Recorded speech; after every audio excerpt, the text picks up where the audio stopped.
Joseph Robinette Biden, our former president, our former, I guess, one-term president, who seems to be determined to go down as one of the worst presidents in modern history, if not in American history.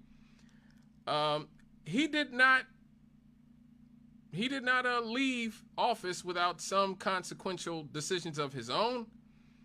Joseph Biden has pardoned his brother, James Biden, as well as 4 other relatives, in addition to his son, Hunter Biden, which we already talked about. Now, for a while there, the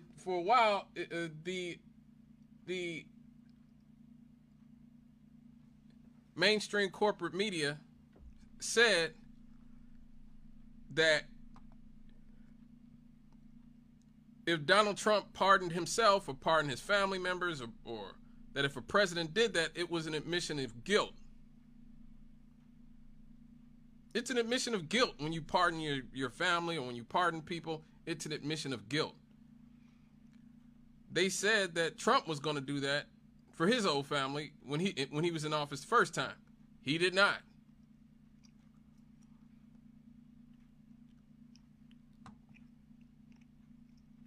Now, we already know about Hunter. A few weeks ago, he granted his son Hunter a decade-long pardon, going back to 2014. Now, why, might you ask, is 2014 so important? That is when Joe Biden became the point person in Ukraine during the Obama administration, and that's when Hunter started doing his shady business deal with Burisma Energy, an industry he had never, ever been involved in, and had a no-show job that paid him, I believe, $80,000 a month. Now, Burisma actually was subject to a lot of charges. The people behind that were convicted of all kinds of crimes and were charged with all kinds of things. And, you know, Hunter says he did nothing wrong. But now his father has sort of shielded him to make sure that he will not himself face any scrutiny whatsoever, at least not legal scrutiny. Now, why would Joe Biden pardon his whole family, though? I think that's the question. Now, there are allegations that the Bidens took tens of millions of dollars from people who are directly tied to China. Now, that's, again, since they have been pardoned, we won't be able to go into that, but it does look very fishy, especially when you consider that 6 major banks, including J.P. Morgan Chase, Bank of America, and Wells Fargo, filed over 170 suspicious activity reports with the Treasury Department, alleging that the Biden family was involved in money laundering, human trafficking, and tax fraud. Good God. Good God.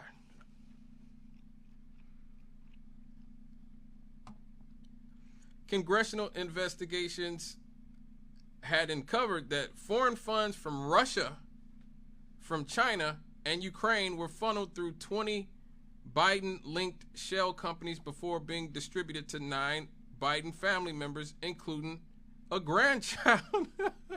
Good God. Now, none of the Bidens are registered under the Foreign Agent Registration Act, or FARA. That's one of the things that they've gotten multiple people with who is connected to Donald Trump. Like, oh, you didn't register as a foreign agent. You took money from these people. But now Joe Biden has pardoned his family to make sure that they won't face any type of prosecution whatsoever. Again, like the hypocrisy is sort of staggering. The hypocrisy is really staggering. All the things that they said that Donald Trump would do,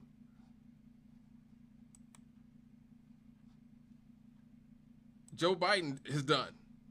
You know, including arguably started World War III with Russia. You know, I remember in 2016 they essentially said, well, you know, 4 years from now he's gonna pick fights with everybody. He's going to do all this, you know, saber rattling with the nuclear powers, and everybody's going to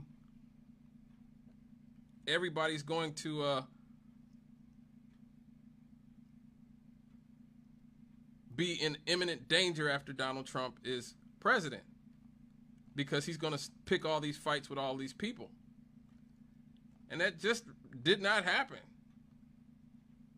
So here you go. You have a whole like cavalcade of people saying that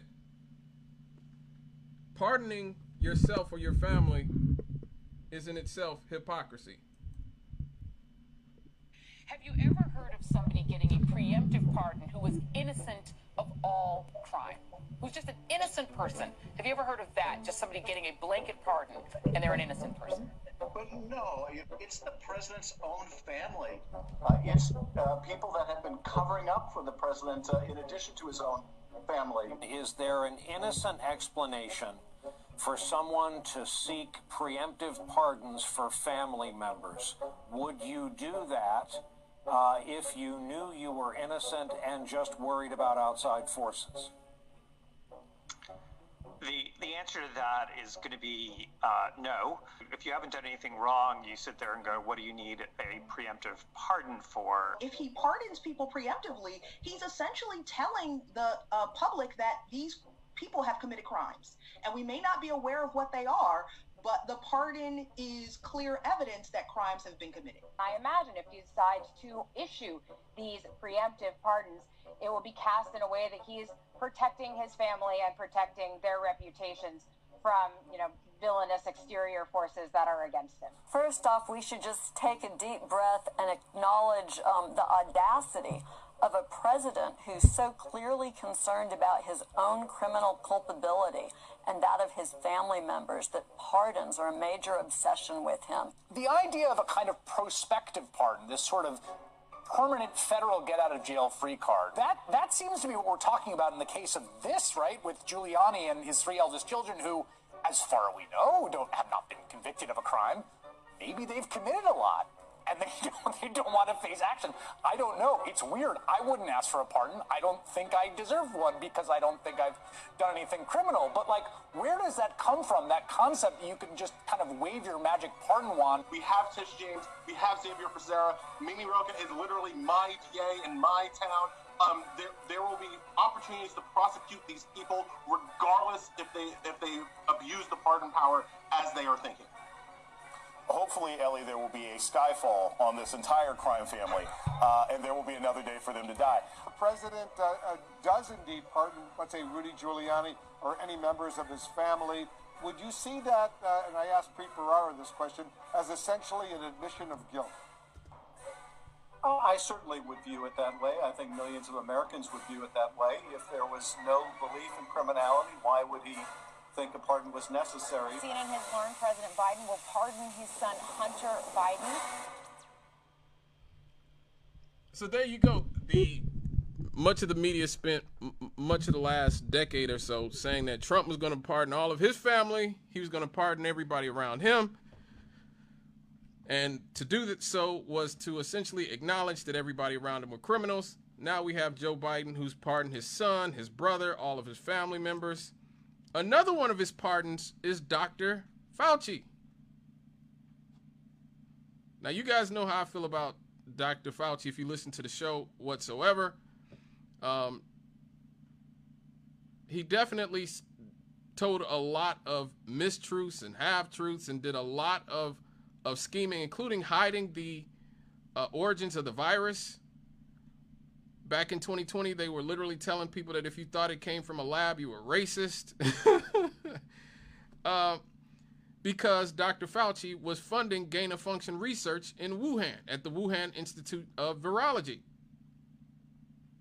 Now, how they were able to sort of convince people that a virus from Wuhan did not come from the Wuhan Institute of Virology is beyond me. A lot of it has to do with the fact that people in this country are so politically polarized that if their people tell them something, they're going to believe it just because they don't want to believe what the other person's saying. And that's why I spend so much time on this show, and I guess Tuesday nights now, talking about the two-party duopoly and how damaging it is to become a partisan hack. The partisan hacks told you that to believe that a virus that came from Wuhan could possibly come from the Wuhan Institute of Virology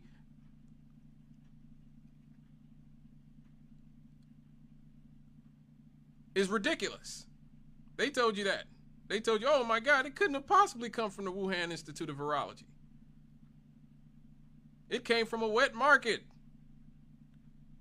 It doesn't matter that we are funding research into making bat coronaviruses more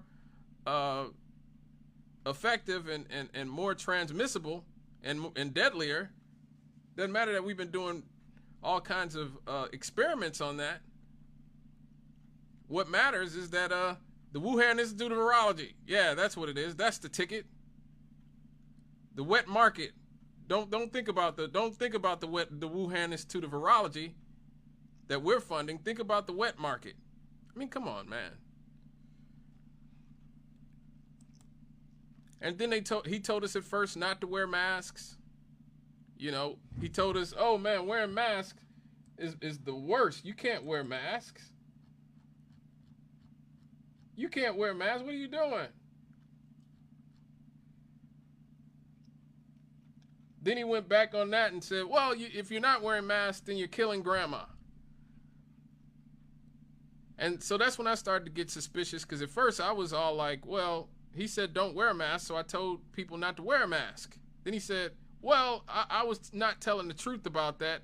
I wanted the first responders to get all the masks, and I didn't want people to go out and buy all the masks. Well, then say that. Tell the public the truth.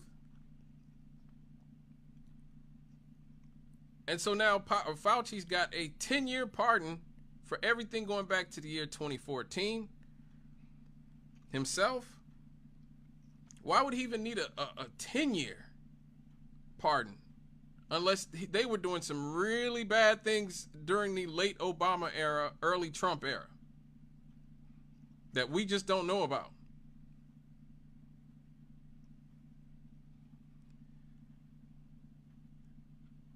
Now, one good thing that Joe Biden did do, I will say this. One really, really good thing he did was he pardoned Leonard Peltier. Or should I say he commuted the sentence of Leonard Peltier.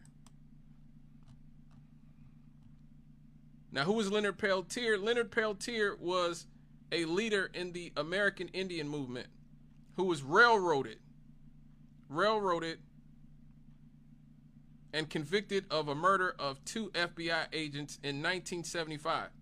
Leonard Peltier is 80 years old currently. He has spent the overwhelming majority of his life in prison. He has been in prison for 50 years.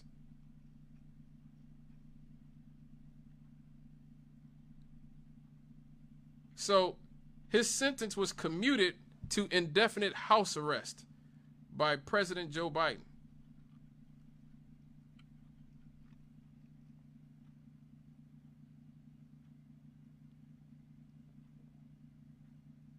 And for the last 50 years, all kinds of human rights organizations, Amnesty International, Nelson Mandela, Mother Teresa, the Dalai Lama, all of these people have come out in support of Leonard Peltier.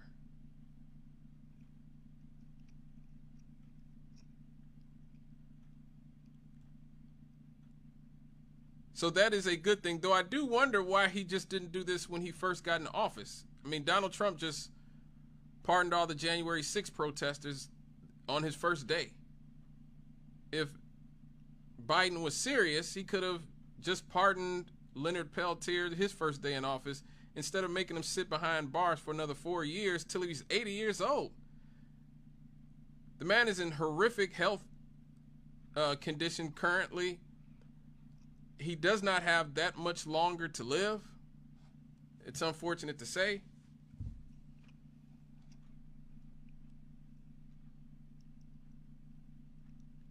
But at least he will get to spend what little part of his life that he has left at home with his family members. That is a good thing, regardless of the amount of time that he's had to spend behind bars, likely unjustly, unjustly.